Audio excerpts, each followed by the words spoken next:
السلام عليكم ورحمة الله وبركاته، كل اخواتي وحبايبي ومتابعيني الغاليين.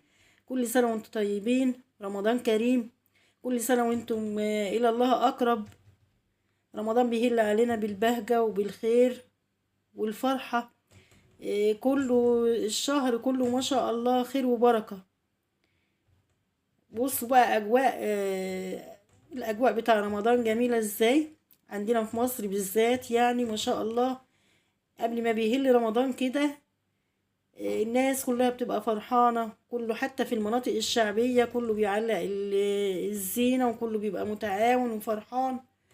دي روح المحبة عندنا في مصر، بيبقى ليه طعم تاني طبعا. فعلا رمضان في مصر حاجة تانية. أنا بقى هنا الزينة دي بقى عندي في الشقة. الأولاد بيبدأوا قبل رمضان كده بيومين ولا حاجة، بيبدأوا بقى فرحانين